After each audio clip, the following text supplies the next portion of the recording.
Friends, मैंने एक stock find करा है और ये स्टॉक मैंने फाइंड करा है इस पॉइंट ऑफ व्यू से कि अगर मार्केट में ज़्यादा करेक्शन नहीं आता है और मार्केट 16,500 के लेवल तक जाती है और 16,500 से रिवर्स होती है।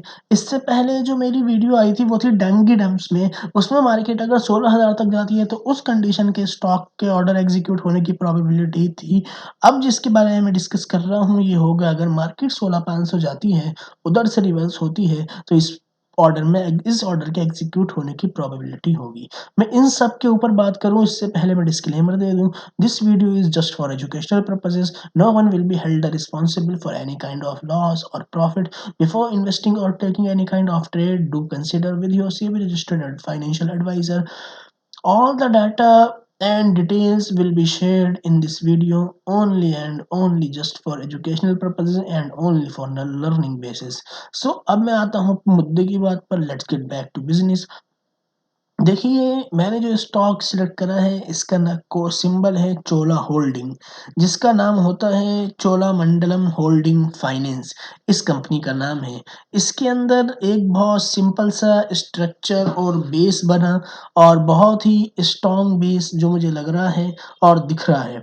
उस बेस के बिहाफ पे ये मुझे बहुत ज़्यादा साइडवेज या बहुत ज़्यादा लो मोमेंटम स्टॉक नहीं लग रहा है। अच्छा खासा इसमें मोमेंटम है और कंसोलिडेशन फेस में भी रहा, ब्रेकआउट भी हुआ, बट ब्रेकआउट के बाद वापस से ये कंसोलिडेशन फेस में आया, फिर उसका ब्रेकआउट हुआ। अब अगर मार्केट रिवर्स होती है 17,380 से, जैसा कि मैं आपसे कह रहा था, कल मैंने निफ्टी की डीपली एनालिसिस करी थी, उसकी भी मैंने आपको इस बारे में एक-एक बात बताई थी। क्या मेरा निफ्टी पे व्यू है, उसके हिसाब से किस तरह से हमें स्विंग ट्रेडिंग में अपना मोमेंटम और स्टॉक को जो है देखना चाहिए। इसलिए मैं आपसे कहता हूँ कि अगर आपको डिटेल्ड में समझना है तो आपको उसके लिए निफ्टी का एनालिसिस देखना ज़रूरी है। आपका टाइम कंज़्यूम होगा लेकिन उस टाइम से आपको वर्थ उस टाइम का मिलेगा। आपको उसमें डिटेल्ड डीपली नॉलेज निफ्टी की मिलेगी। उसके अकॉर्डिंग किस तरह से हम स्टॉक के साथ अपना प्ले कर सकते हैं, ये सब बातें उसमें आपको बहुत ईज़िली समझ में आ जाएँगी। और हर सिचुएशन के हिसाब से जीटीटी ऑर्डर पड़े रहने चाहिए कि निफ्टी ऊपर मूव करे तो कोई ऑर्डर एग्जीक्यूट हो, नीचे मूव करे तो कोई ऑर्डर एग्जीक्यूट हो, थोड़ा नीचे मूव करे तो कोई ऑर्डर एग्जीक्यूट हो, बहुत नीचे या बहुत ऊपर मूव करे तो कोई ऑर्डर एग्जीक्यूट हो। हर सिचुएशन के हिसाब से जीटीटी ऑर्डर पड़े रहने चाहिए और जीटीटी ऑर्डर एग्जीक्यूट होना ही इम्पोर्टेंट नहीं है। इम्पोर्टेंट है कि जीटीटी ऑर्डर एग्जीक्यूट हो, साथ में जो ऑर्डर एग्जीक्यूट हो उसमें प्रोबेबिलिटी आपके फ़ेवर में जाने की ज़्यादा हो। मेन चीज़ ये है, इसी चीज़ को ध्यान में रखते हुए निफ्टी की डेली डीपली एनालिसिस मैं करता हूँ, सिर्फ़ स्विंग ट्रेडर्स के हिसाब से या पोजिशनल ट्रेडर्स के हिसाब से, तो आपको निफ्टी की डीपली एनालिसिस ज़रूर वॉच करनी चाहिए। सो अब मैं आता हूँ आपको डायरेक्ट स्टॉक की तरफ। देखिए, मैंने आपको नाम स्टॉक का बता ही दिया, चोला होल्डिंग, ये इसका सिंबल है और नाम है चोलामंडलम होल्डिंग फाइनेंस। देखिए, इस स्टॉक के अंदर आप क्लियर कट देख सकते हैं, ये करीब 25 जैन 2021 की कैंडल है। इसकी मैं वॉल्यूम भी लगा लेता हूँ, इसमें वॉल्यूम में भी कुछ मोमेंटम मुझे दिख रहा था। वॉल्यूम भी इसमें इम्पोर्टेंट रोल प्ले करेगी। देखिए, ये कैंडल जो है इसमें वॉल्यूम कैंडल आप देख सकते हैं, जो वॉल्यूम कैंडल बनी है, इससे पहले ये वॉल्यूम कैंडल आपका 24 मई को बनी थी। यानी करीब-करीब ये आज 8 महीने बाद कोई ऐसी वॉल्यूम कैंडल आई है, जिसने पिछले 8 महीने में जितनी वॉल्यूम एक सिंगल डे में नहीं हुई, उतनी वॉल्यूम आज हुई है। पिछले 8 महीने के बाद ऐसी कोई कैंडल आज इसमें जनरेट हुई है। और उसके बाद इसमें कोई आज इनडिसीज़न कैंडल बनी जिसको कहते हैं डोजी, ठीक है? अब इसमें आपको मैं एक चीज़ बता दूँ कि अगर मार्केट मुझे जो लगता है वो लगता है कि 17,380 तक जा सकती है, जो कि मैंने निफ्टी की डीपली एनालिसिस में बताया था। और अब बाकी निफ्टी की टॉपिक मैं नहीं यहाँ पे डिस्कस करूँगा, उसके लिए आपको निफ्टी की वीडियोज़ देखनी चाहिए।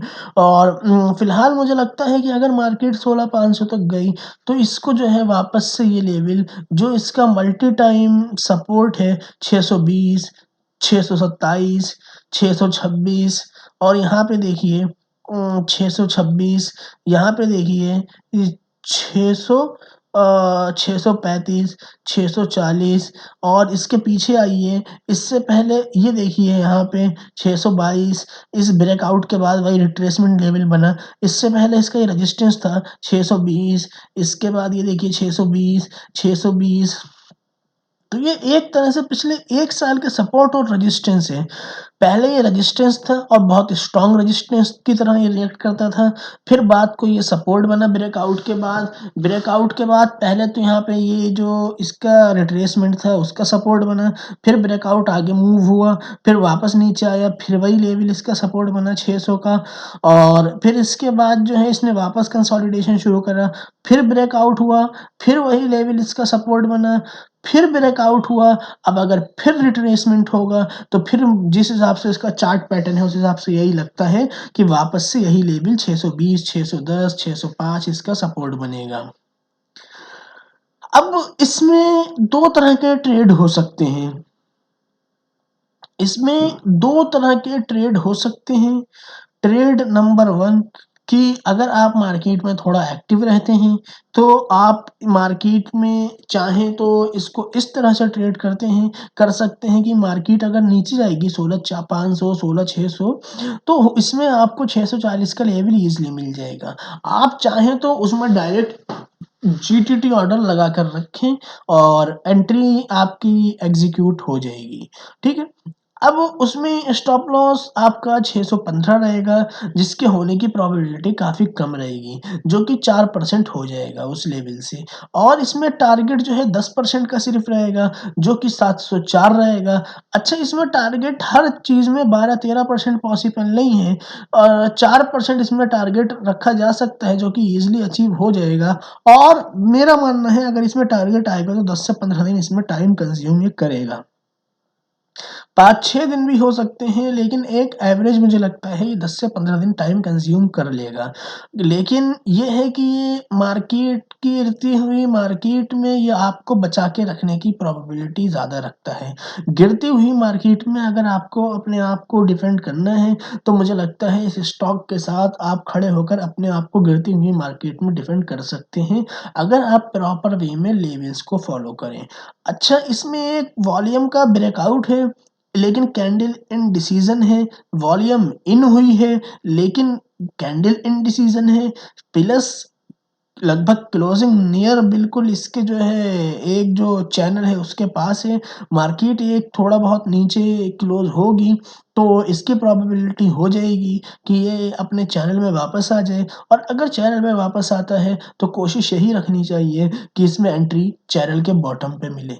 कोशिश ये रखिए जो मैंने रेट इसका आइडियली निकाला है, वो निकाला है 640 जिसमें मैं स्टॉप लॉस 615 रखूँगा और टारगेट जो अच्छा 615 स्टॉप लॉस रखने का रीज़न ये है मल्टी टाइम 620, 619, 625, 626 पे गया है। उसके सिर्फ़ एक ही बार ऐसा हुआ है कि ये 601 पर गया हो, अदरवाइज़ ये 601 की इन 2 कैंडल में 606, 601 गया वरना ये 620, 630 इसी तरह से 622, 635 मैक्सिमम 618 गया है। तो उसी हिसाब से 4% का स्टॉप लॉस 615 बैठ रहा था। 640 पे एंट्री लेके 615 के स्टॉप लॉस के साथ 704 के टारगेट के लिए आप इसके साथ जा सकते हैं। अगर मार्केट में यहाँ से कुछ 800 पॉइंट का डाउनफॉल यानी 16,500 का लेवल मिलेगा तो इसमें आपको एंट्री मिलने की प्रोबेबिलिटी है और मुझे लगता है आपको ये डिफेंड करवा देगा अगर मार्केट 16,500 से 16 भी आ जाए, तो मुझे लगता है ये आपको डिफेंड करवा देगा और आपका स्टॉप लॉस हिट होने से आपको बचा देगा और 16,500 से मार्केट के रिवर्स होने की बहुत ज़्यादा 16,000 से मार्केट के रिवर्स होने की बहुत ही ज़्यादा प्रोबेबिलिटी होगी क्योंकि वो पिछले टाइम का जो है रेंज बाउंड मार्केट का अब जो है एक अपर रेंज आ जाएगी, फिर वहाँ से रिवर्सल हो जाएगा उसमें। वो इस तरह से है 16,900, 15,900 और 16,000 के लेवल निफ्टी में कुछ इस तरह का रिएक्शन करेगा, कुछ इस तरह का, मुझे ऐसा लगता है। तो मुझे लगता है अगर मार्केट में ऐसा कुछ होगा ये एंट्री आपको 16,500 पे जब होगी मार्केट तो ये करवा देगा 640 पे और मुझे लगता है 400-500 पॉइंट अगर मार्केट नीचे जाए तो ये आपको डिफेंड करवा देगा, आपको बचा लेगा। आप ऐसा मुझे पर्सनली लगता है। आई मे बी रॉन्ग मैं आपको फिर बता दूँ, ये वीडियो सिर्फ़ और सिर्फ़ एजुकेशनल पर्पज़ से है और no one will be held responsible for any kind of loss और प्रॉफिट बिफोर इन्वेस्टिंग और taking any kind of trade, do consider with your SEBI registered financial advisor. Thank you guys. That's all I have to say.